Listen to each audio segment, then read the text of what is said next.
cashing in, say, the way Liv did, well, that's like winning the lottery, isn't it?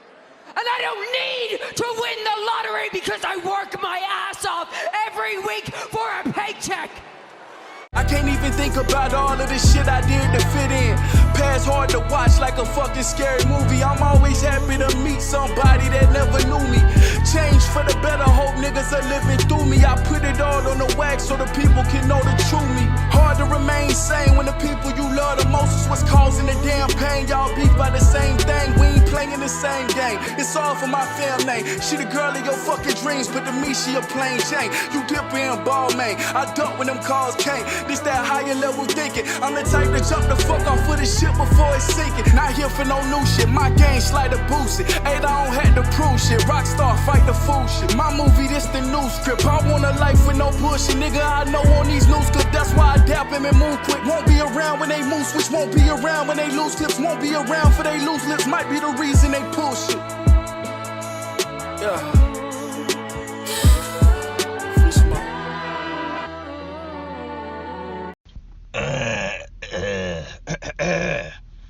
Yo, my bad for starting off like that, bro. I had to get my throat right, you know what I'm saying? Pause. Yo, how's everybody doing today, yo? Really though, I apologize for starting off like that. My throat really was rocky right there, yo. I had to get it situated. Pause. But listen. I want to talk about some things tonight, man. Welcome to the show. I hope everybody had a dope day. I really hope y'all days was dope, man. Dead ass. We don't really know how long we got on this earth and whatnot. So I really do hope that everybody's day is filled with joy and excitement. And I know that's not the reality, but I wish it was. Tonight, as a matter of fact, we got to talk about some things. I want to talk about Roquan Smith. I haven't addressed Roquan Smith's situation yet. I don't know why I hadn't addressed the Roquan Smith situation. It just hadn't been on my mind until recently.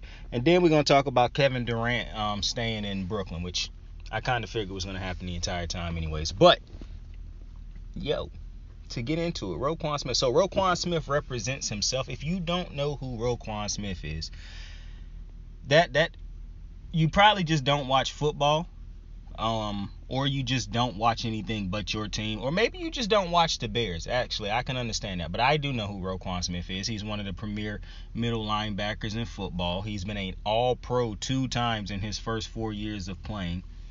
That's crazy. Not a Pro Bowler. Anybody can get named to the Pro Bowl. Alternates and all that type shit because people hurt.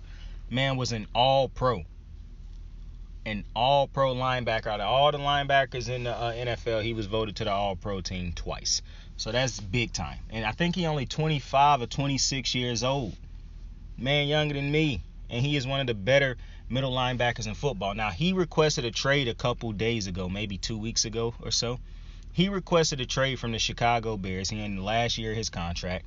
They negotiating his contract. He is his own agent, which I don't understand why so many people, so many sports talk people have such a problem with athletes who don't want to have agents. Like, it makes no sense. And one of my biggest problems is I don't even care when they expressing their opinions on why they think athletes should have agents. My problem is all these conversations ultimately just sound like like they view these athletes as not smart enough to be able to represent themselves.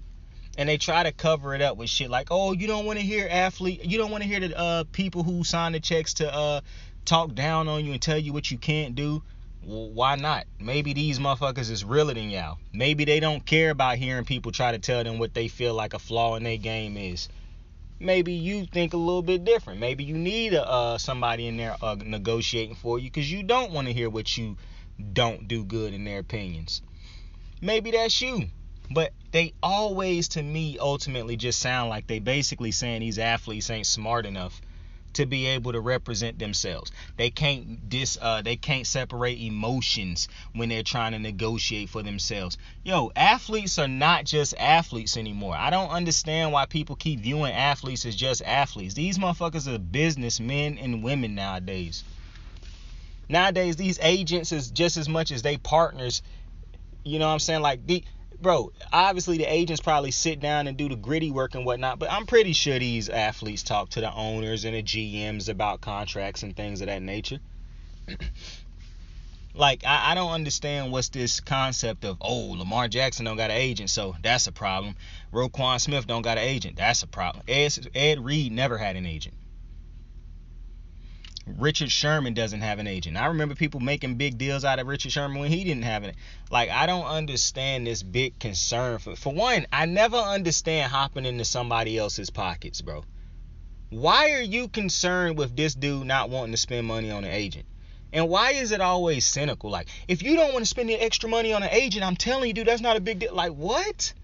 Like, bro, maybe these dudes just feel like they can represent themselves. They have people in their corner who know what they're talking about, who know what they're doing to know how to represent themselves. And they don't need to hire a lawyer to pay that extra fee.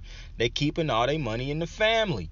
I don't understand why people have a problem with that. I really don't. Out of every single talking point that I be seeing when it pertains to these dudes without agents, this one is one of the weirdest ones. Because like I say, it always just sounds to me like they basically calling these dudes a bunch of dumbasses who don't know how. And I know some people hit it like, oh no, that's not what they say. But that's what it sounds like they saying. The more and more I hear them talk about making big deals out of dudes who don't have agents. Like, that shit shouldn't even be a talking point. Like, it should not be.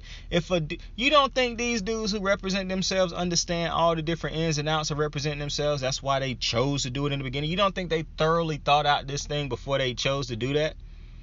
Like, I don't understand why they act like these dudes just woke up one morning and was like, you know what, I'm representing myself, boom, and did no research and all these different type of things. Why would these dudes not, some of the top athletes in the world, they thorough in making themselves become, getting themselves to become great, but they won't be thorough when it comes to managing their money and signing contracts and things of that nature? Absolutely crazy to me. But that's an issue for another day. Or maybe I just slayed that entire issue right there. Who knows? But Roquan Smith represents himself. And he requested a trade because he don't feel like the Bears respect him or value him the way he should be valued. He feel like they be lowballing him and shit because he represent himself. And I'm going to be honest, man.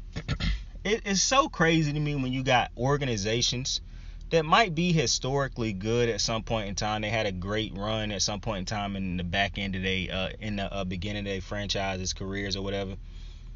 But recently, within like the last decade or so, they done been like poorly ran, poorly managed, haven't really had too much success.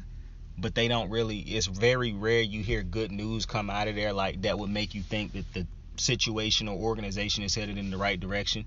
Like, it's so crazy how often bad news comes out of Chicago to me. Like, and I know a lot of people who Chicago fans, like, who've been Chicago fans for a long time, but when you just sit, I'm not saying Chicago is the Giants right now, anything like that, but the way this, nobody is walking around saying the franchise done been ran phenomenally the last couple years. And so, I mean, you get Khalil Mack over there, and you remember the big hype in that, but that felt like that thing lasted for 1 year. The defense was still great multiple years, but I mean, you never really took it. And I think one of the biggest mistakes, and I'll continue to say this is one of the reasons Chicago's franchise is headed down the route it is headed down, because in life at times, especially in sports at least, let me say in sports, you have to, and you can almost look at every run in a franchise's like great runs or look at their like downfall, like the years that they go through like bad years, right? You could probably pinpoint what made them be great or what made them be such a bad team. And for the Bears, drafting Mitchell Trubisky instead of Deshaun Watson in that draft. Now, I understand everything that's going on with Deshaun Watson right now, but if you take away these last 2 years, Chicago probably is a Super Bowl contending team those first couple years with Deshaun Watson and that defense in Chicago. But instead, they drafted Mitchell Trubisky, and now this is what's happened since. Because you could have made, you had a decision to make. Deshaun or Mitchell, which shouldn't have been a decision. It should have been Deshaun Watson. But that's a conversation for black quarterbacks can be great in college and motherfuckers still don't care about what they seeing on tape.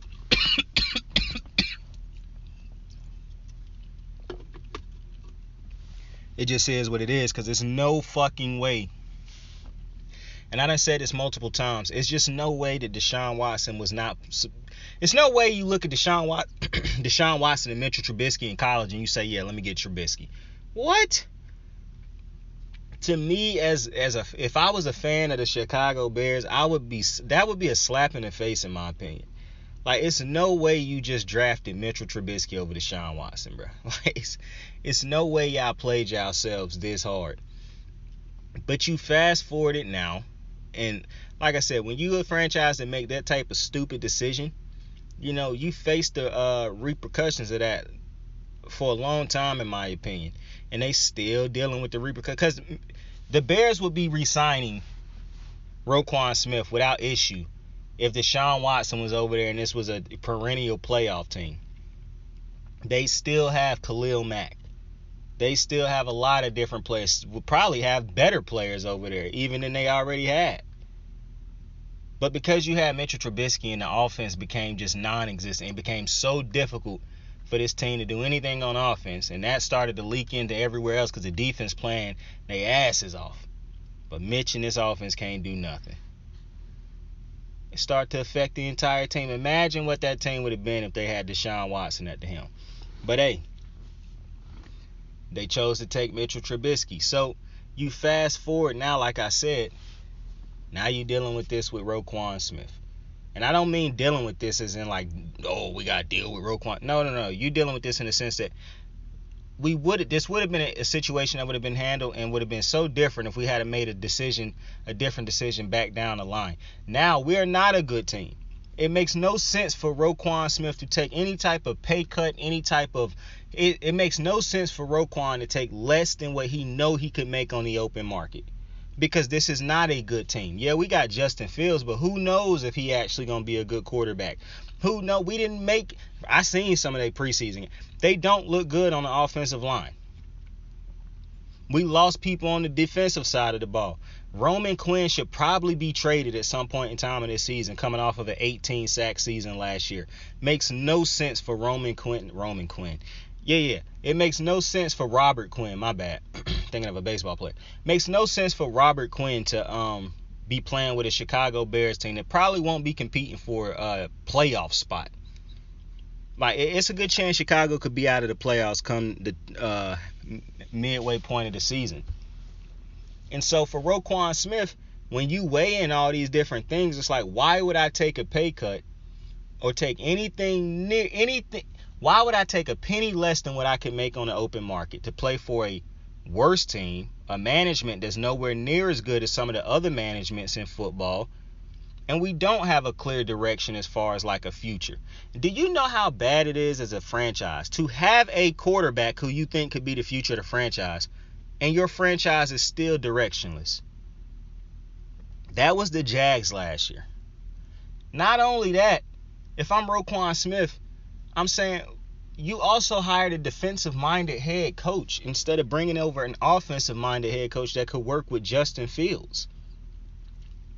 Like, if I'm Roquan Smith, I would want to trade also. Now, I believe he only wanted that trade because, like you said, he had to weigh all the different things, and they didn't want to come to his asking price. Personally, I think Roquan Smith should be one of the top paid middle linebackers in the NFL. I wouldn't even care if he was the highest paid, because I understand the highest don't really have nothing to do with talent at times. Like, if you are one of the better middle linebackers in football, if you next up, then you probably going to make more than the linebacker that got paid before you. It ain't like they just randomly paying decent middle linebackers like they paying the Bobby Wagners, the Fred Warners. You know what I'm saying? They not paying them that. Patrick Queen's contract come up, if he, basically got the same production that he done had the last couple, I promise you they not offering him the bank like they would for an elite end middle linebacker. Roquan Smith is an elite middle linebacker. I saw this dude on the J Will, Max Kellerman, and Keyshawn Johnson show, talking about like he don't have a whole bunch of turnovers and he don't get after the quarterback. For one, I don't like it when people say they know football and then bitch about a middle linebacker not getting to a quarterback. For one, it's not a middle linebacker's job to be pass rushing or sacking the quarterback, unless that's exactly what the defense is set up to do. Most defenses ain't finna have a middle linebacker set up to be pass rushing the majority of the game. Probably not even 25% of a game you're going to see most defenses have a middle linebacker. Unless you got a phenomenal secondary with other cover linebackers. Bobby Wagner is not blitzing a quarterback. Bobby Wagner's dropping back into coverage and man in the middle of the field the majority of the time. Like, Roquan Smith is exactly the type of middle linebacker that you want on your team. If you put Roquan Smith on the Rams beside a Bobby, hell, you can take Bobby Wagner out and switch him in with Roquan Smith. That defense going to be just as good because Roquan Smith, I'm not saying he better than Bobby Wagner. Obviously, I'm a huge Bobby guy. Bobby is a first ballot Hall of Famer. He not the best middle linebacker in the league right now because he an older guy at this point, but he is still a top 5 middle linebacker. Shit, he probably still top 3. Roquan Smith, I gotta watch tape. I'm not finna rank the linebackers, but Roquan Smith is a top 5 middle linebacker also. So you replace him and Bobby Wags, you probably get more bang for your buck anyways because Roquan's younger. But plug Roquan Smith in with a Patriots defense. Plug him in over there with the Bills defense. God forbid he find a way to get to Baltimore to play in that defense. I'm telling you. And hell, if they don't want to pay a linebacker a bunch of money, please trade Roquan Smith to the Baltimore Ravens for Chuck Clark and Patrick Queen. Please do that. Because Patrick Queen already done signed an extension that I think is affordable for them. And Patrick Queen would not sign for nearly what Roquan Smith would be signing for because Patrick Queen is nowhere near the player that Roquan Smith is right now. I think Patrick Queen's value will truly come out when he moved to outside rusher because I just don't think he is a good middle linebacker from what I done seen. And maybe he take a huge leap this year, but I seriously doubt it because I thought he was going to take that huge leap last year. It don't take a long time for good middle linebackers to pop. Not the elite ones. Kuechly was good out the box. C.J. Mosley was good out the box. Roquan Smith was good out the box. Bobby Wagner was good out the box. Like Ray Lewis, Brian Urlacher, like so many great middle linebackers, it don't take a long time for you to know that them motherfuckers gonna be great. Patrick Queen has been bad in pass coverage. He not a good run guy. I think the best thing he could do is pass rush because of how fast he is. But I don't know if he's strong enough to consistently, But, hey, if you fast enough to get around and you just got enough strength or enough technique, he could be a Von Miller. Obviously, you're not Von Miller, but Von Miller is very fast at getting around. And Von Miller got a lot of techniques. He's strong as shit. So, Von Miller is a complete pass rusher. But I'm saying I think Patrick Queen could take on – I think Patrick Queen could become a stud if he got moved outside. But I know the reason they keep him inside is because he's smaller and he is fast, but his speed ain't really helped with nothing. That's one of my biggest things. Patrick Queen's faster than Roquan Smith. He probably faster than him by a good bit too. But he ain't nowhere near the tackler that Roquan Smith is. He ain't nowhere near the coverage. He can't play in coverage nearly as good as he's not good in coverage at all. But Roquan Smith is great in coverage. Like, Roquan Smith is one of them type middle linebackers that if he was on a good team, he would be a Pro Bowl player not just a pro. He would be in a conversation to be an All-Pro every single year. That's how good Roquan Smith is. So, for Bears fans out there who I know y'all watch the game, so I know y'all understand how great Roquan Smith is as a player. Don't be so foolish to think. For one, I hate it when players say, oh, we don't need to spend this money. Bro, you're not even the one cutting the checks. These owners and GMs done lied to y'all for so long. Basically, billionaires lying to y'all, telling y'all that they can't afford to make their teams better. They can't afford to pay players what they deserve to be paid, and rather that they want them to take pay cuts and shit like that. Players always... Let me ask you something. All the players that y'all love taking these pay cuts and shit, how often do they actually win? Because the example that everybody love to use about people taking pay cuts is Brady. Every single time people talk about, oh, well, people take pay cuts, you can't win if you don't, if you get paid most of the money. And every time they want to talk about the dude who took the pay cut, it's Brady. Bro, you cannot keep using Tom Brady. That is like a dude that you can't use in arguments. So, and mind you, it's funny to me that people keep thinking Brady didn't get that money back. But anyways, Brady, to me, the fact that that's the only example people use, like, bro, what's the other examples of people taking crazy pay cuts and still winning championships and shit? Because y'all want dudes to take crazy pay cuts, bro, in order to stay on y'all teams. Just admit it's just pure fandom, because you not taking crazy pay cuts in life to not advance your life and your wealth. It's not happening. Like, it's crazy what y'all tell players to do, but what y'all would never do in y'all own lives, bro. Like, y'all do not settle for less than you worth. And if you do, God bless you. But most of us do not intentionally or purposefully settle for less than what we feel we are worth. And anytime we feel like we're in a situation where we're not getting treated or paid competently or to what we feel like we've worked for and what we worth, we have a problem with it. Whether we address that problem or keep it eternal, we ultimately have a problem with that. That's one of people's biggest gripes, is that they feel like they don't get paid what they deserve. That's a big problem with the American people. Not a problem. That's one of the biggest gripes with the American people, is we feel like we don't get paid what we deserve in these jobs and whatnot, but we slaving at them. So I don't understand why just because they get to play basketball or football or hockey or baseball, oh, they should take less than what they deserve because it's already millions. Like, come on, man, stop it. You got to have some type of morals at some point in time. And once you have morals and you live by some type of code and understandings and whatnot, none of that silly shit will ever invade your morals. So if you feel like somebody should always be paid what they deserve, if you truly feel like that, you'll never end up changing your thought process on that and say, well, you know, he do make millions, so I don't know. Then you truly don't feel like people deserve to be paid what they deserve. Because if you think just because this dude make millions that 5 more millions than what he deserves shouldn't be paid to him, because I mean it's already 25 million, so he really shouldn't be getting 30, then you don't believe that everybody deserves to be paid what they deserve to be paid. Because Roquan Smith, the 25-year-old two-time All-Pro linebacker, that's a guy who you pay. And I saw somebody say it on a show. If this is not the dude who you pay, then who do you pay as the Bears? Like, straight up, who do you? Because you're not paying Justin Fields right now. So most teams would be paying Roquan Smith. That's what the Seahawks did when they didn't have to pay Russell Wilson. That's what all these other teams do when they don't have to pay their their quarterbacks first. They pay all the great talent around them so they can keep that talent and try to get a Super Bowl. This just tell me the Bears, for one, don't trust their development of Justin Fields. They don't think they're going to be a contending team no time soon, so they don't want to put too much money in a player when they don't think they're going to compete. And all that tells me is they need to make that decision that, yeah, we should trade Roquan Smith, because clearly this ain't a dude who want to be paid less than what he worth on a bad team that won't be competing.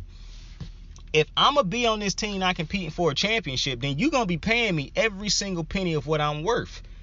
If that's not the case, it'd be different if the Chicago Bears was legitimate playoff championship contending team. I guarantee you Roquan Smith wouldn't mind taking a pay cut or taking a little bit less than what he could get on the open market. But that's not the situation that the Chicago Bears find themselves in.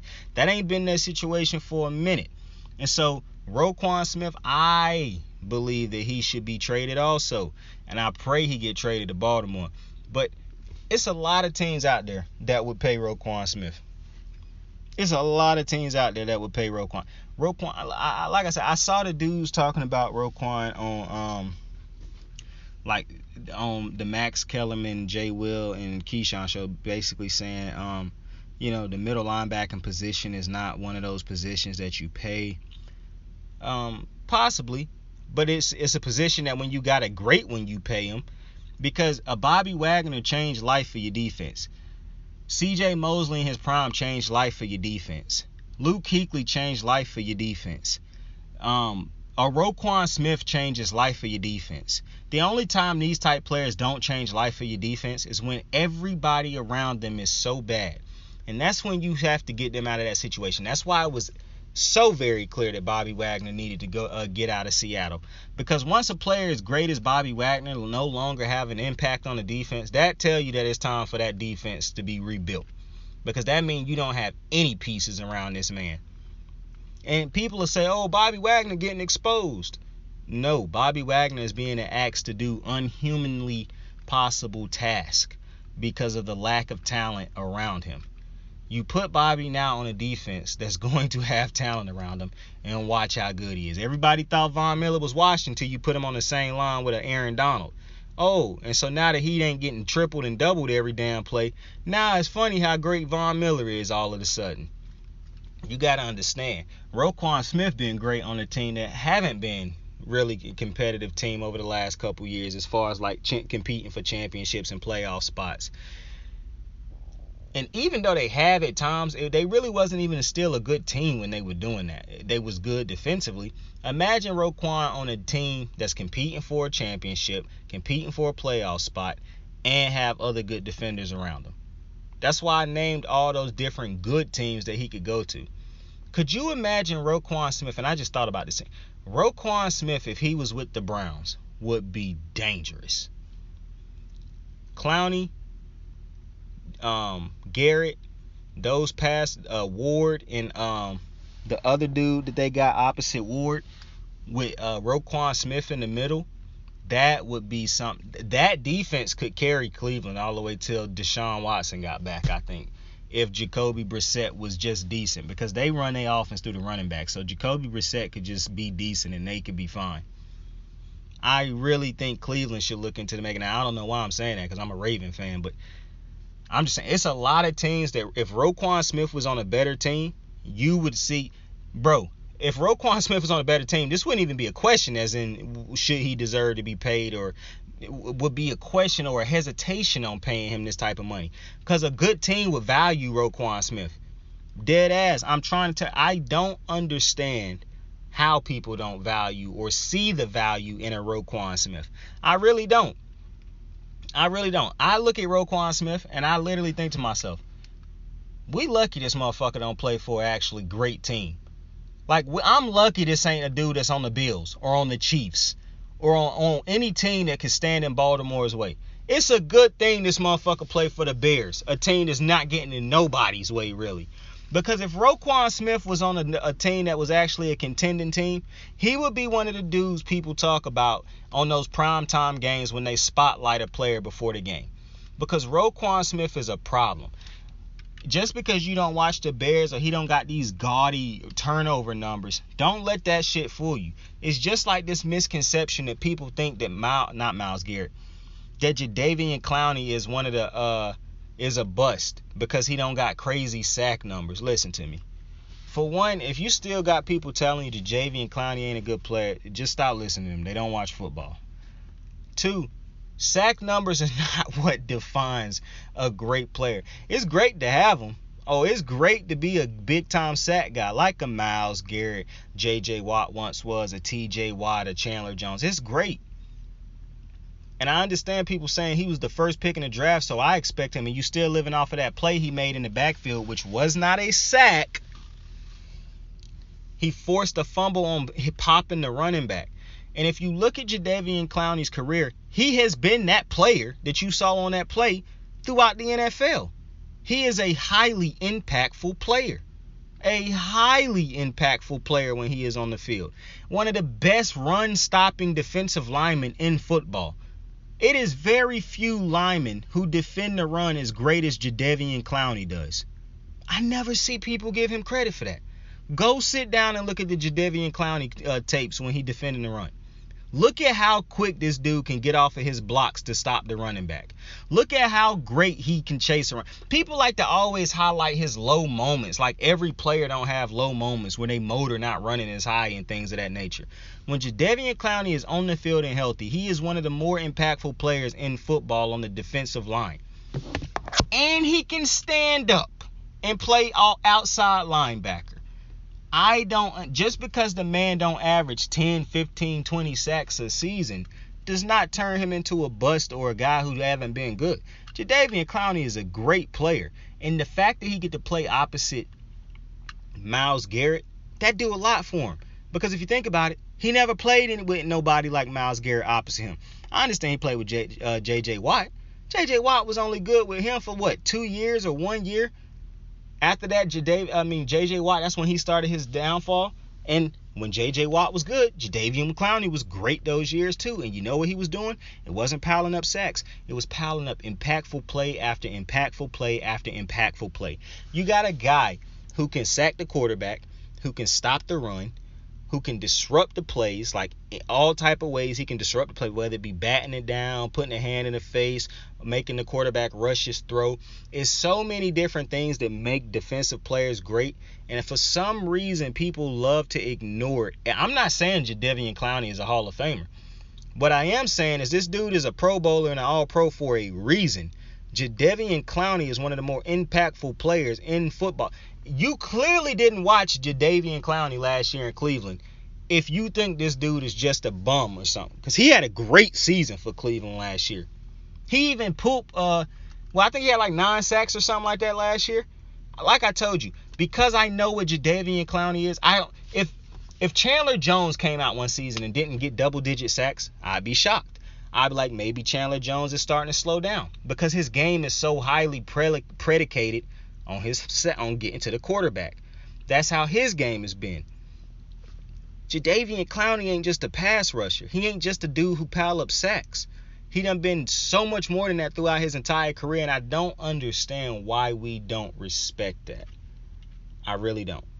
Or why people don't respect that. Because I like Jadeveon. I think Jadeveon is a fucking stud. I think he done been a stud since the day he stepped into football. Every year this dude has been a free agent, I've wanted Baltimore to sign this man. I don't know what's the misconception of this dude. I think he probably had an off year with the Titans one year, and that's because he was hurt or something. This man ain't never had a season where he was healthy and he played bad. This man is always good when he is healthy and playing. So this notion that Jadeveon Clowney is a bust or he ain't that great as a first pick in the draft, stop it. It's still people out there making excuses for Baker Mayfield, but you look at a dude who done accomplished the shit that Jadeveon Clowney done accomplished, and they'll tell you that he a bust. Make that shit make sense to me, man. But lastly, I want to talk about Kevin Durant and the Brooklyn Nets, man. So Kevin Durant is coming back to the Brooklyn Nets. I am not shocked because who the fuck was trading for this man? Based off of what the Nets was asking for, who was gonna pay that type of toll? Like, who was going to be able to cough up that type of shit to get Kevin Durant? Not only that, with all these teams, for example, okay, he want to go to Phoenix. Okay, well, we want Devin Booker. Why would he go to Phoenix without Devin Booker being there? He want to go to Minnesota. Well, he never said he wanted to go to Minnesota, but one of the things was Minnesota got involved. But they say we want Anthony Edwards and Karl Anthony Towns. Then why the fuck would he want to go to Minnesota?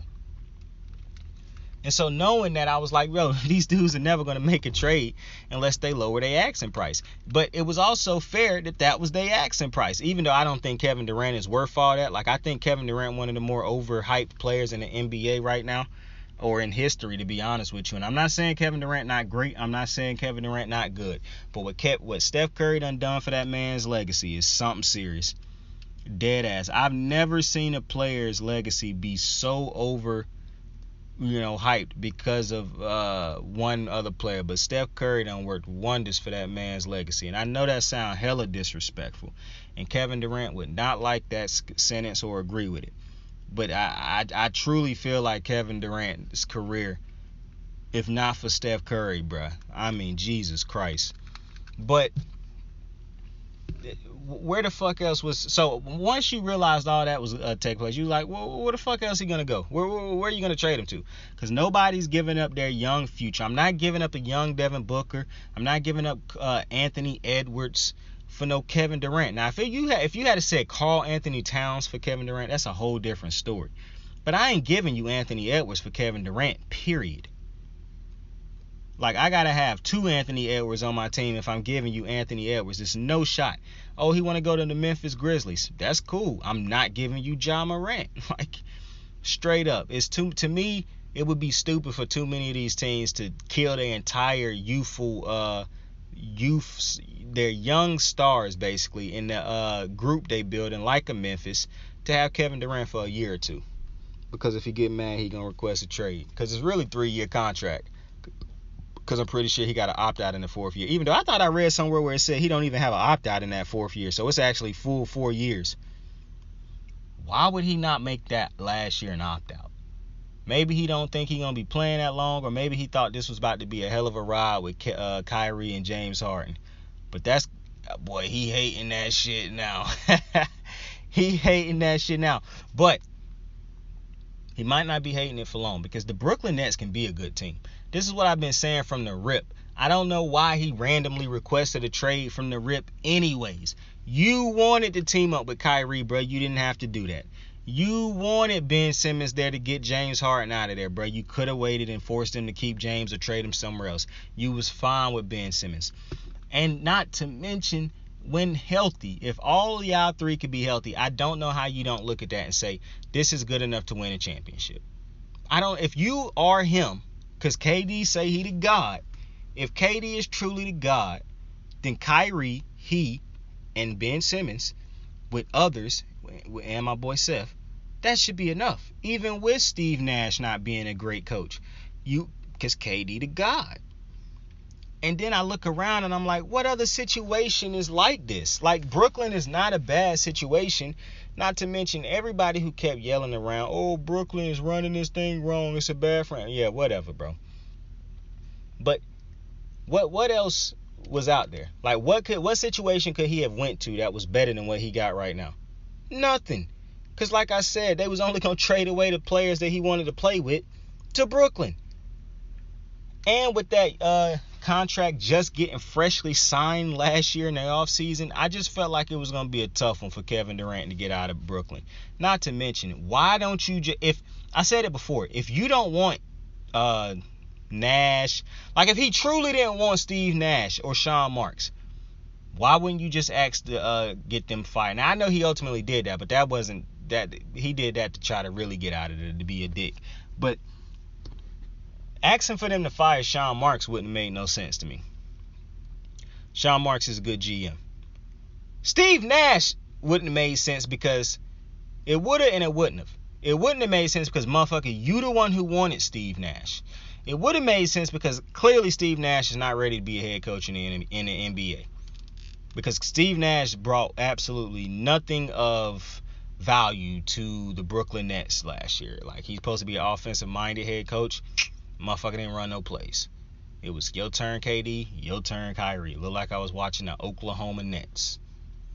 Like, and I'm going to tell y'all something else, man. This hate that y'all got for Russell Westbrook, where y'all like to be like, oh, he ain't done nothing since KD. Bruh, what has Kevin Durant done since Steph Curry, bro? Y'all really be killing Russell Westbrook on some hoe shit, bro. Like, Russ wouldn't have been nasty if he was playing with Golden State and Steph Curry and them boys.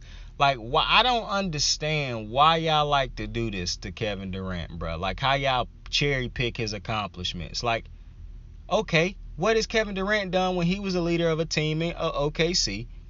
And what has he done ever since leaving Steph Curry and the boys? Nothing. He getting knocked out in the first round just like Russ was. So, you know, I like Kevin Durant. I love Kevin Durant as a player. He's a phenomenal fucking player. And this ain't even really me going at Kevin Durant as much as it is going to like, I don't understand some of the people who defend Kevin Durant. Like, I don't care about the shit he be saying on Twitter and shit. Like, I really like that he go back at people, because some of the dumb shit people say about Kevin Durant do wow me. But, like, the people who are Kevin Durant apologists, like Skip Bayless, any extremist for any player don't make sense when it don't make sense to me, bro. You know what I'm saying? Like, Kevin Durant, to me, I saw somebody rank Kevin Durant as like the third or fourth best player in the NBA. I don't think Kevin Durant is the third or fourth best player in the NBA. Like, how can we keep saying that when it's other dudes in the league doing more than Kevin Durant is an ungodly scorer. Or God level scorer. I be seeing people say Kevin Durant a great defender. What? Kevin Durant wasn't a defender in OKC. When he got to Golden State, they made him a defender, and he ain't been a defender since he left Golden State. Why do we keep saying Kevin Durant is a good defender? And I'm not here to tear down Kevin Durant. I'm just saying, when you look at, like, I don't even know what I'm saying. But at the end of the day, the Nets will be running it back. Well, not really running it back, because they didn't have Ben Simmons last year. They didn't have Kyrie most of the time. But I like the Nets as far as, like, if they can get on the same page and mature. I don't think they're going to win a championship, because I don't think a team led by Kevin Durant and Kyrie Irving is winning a championship. Just not gonna happen. I don't even think Ben Simmons will have a voice in that locker room. Like, it's just gonna be whatever Kevin Durant and Kyrie say. That's basically the vibe I get from Brooklyn right now. Like, these two motherfuckers caused this hell all offseason. Now they back in the locker room and we just gotta deal with it. That's a terrible environment to come into and shit like that with your two leaders of your franchise or your basketball team. Basically having that type of offseason. But, you know, at the end of the day, I guess they are all professionals. They all get paid good. So you gotta go out there and play ball. But man, I'm interested to see how the Brooklyn Nets season go now. But if you had not heard, I will repeat it one more time. The Brooklyn Nets, they said that they come to an agreement that the Brooklyn Nets and the Kevin Durant partnership will continue. Basketball is at the forefront. So, you know, shout out to Brooklyn Nets fans, I guess. But with that, I appreciate y'all for joining me on another episode of Kicking It with Saint. Tell somebody you fuck with them. Tell somebody you love them. Give my Dukes a hug and a kiss. You got to make sure my Dukes is cool, man. I'm telling you, I'm a mama's boy, man. So that's why I always tell y'all to check on mama. But Saint out, man. Saint out. I had got caught up right there. I was thinking about my mama once I said that, and then I forgot to do the closing. But that's my fault, man. I fuck with you. I love you. Tell somebody else you fuck with them and love them. Give my Dukes a kiss on the cheek for me, man. Saint is officially out. I got the moves like hot sauce. Lil' mama taking the top off. I'm laying down getting topped off. After this, you know she getting knocked off. I know she loving the money, so I keep on thumbing and thumbing. She say she horny when she taking shots, so I keep them coming and coming. Now I'm putting dick in her tummy, scoop her up like I'm raking her something. You would think shawty red track, the way that she running and running. You getting dumber and dumber, you out here chasing the bone. After she finished from giving me dome, the Uber is taking her home. Tight.